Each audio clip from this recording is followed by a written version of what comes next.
קוראים לי עדין וג'ידת, בן 31, בעלים של מספרת סולומון בנצרת, פרזנטור לחברת אינדולה, בתחום 15 שנה.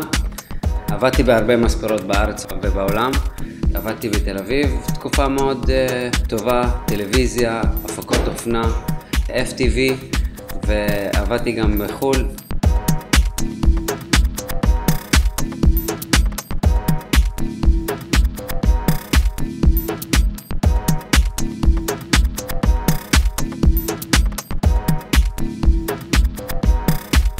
לקוחה מגיע או איזה לקוח מגיע למספרה, אנחנו עושים הבחנה, עושים דיאגנוזה, מדברים ורואים איך הלקוח רוצה את התוצאה הסופית שלו, ולפי איך שאנחנו קובעים יחד איתו לראות לאיזה תוצאה מקסימלית שאנחנו מגיעים.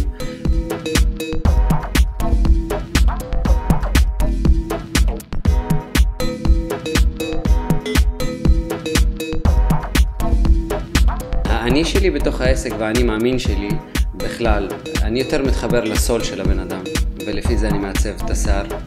תמיד up to date, מעקב אחרי כל מה שחדש וכל מה שעדכני במגמות האופנה העולמיות, מבחינת צבעים, איפור, שיער, תסרוקות.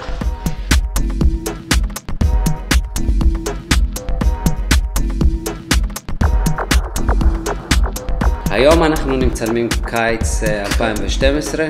אנחנו בחרנו ליצור מראה ממש רך, נשי, רומנטי, אופנתי, עדין. אנחנו מרבים להשתמש בפרחים, שזה משהו שמסמן הרבה עוצמה, הרבה חיים. האופנה, מה שאנחנו יוצרים היום, שזה מראות מאוד מאוד מאוד מאוד מאוד עדינים, שזה אומר להעצים את היופי שיש בתוך כל קלה או לקוחה.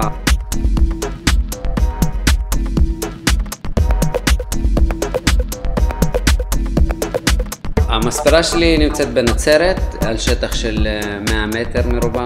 יש אווירה ממש נעימה במספרה, משהו משפחתי. אנחנו מחבקים את הלקוחות, מחבקים ומשקים והכל, ואם צריך גם אנחנו מלווים אותם לחתונה.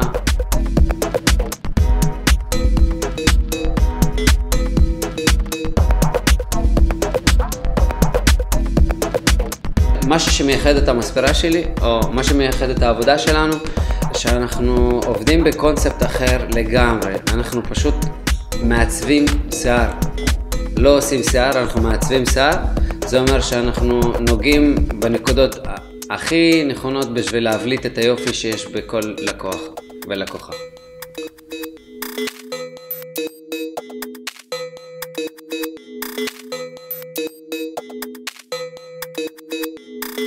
Because you love your hair.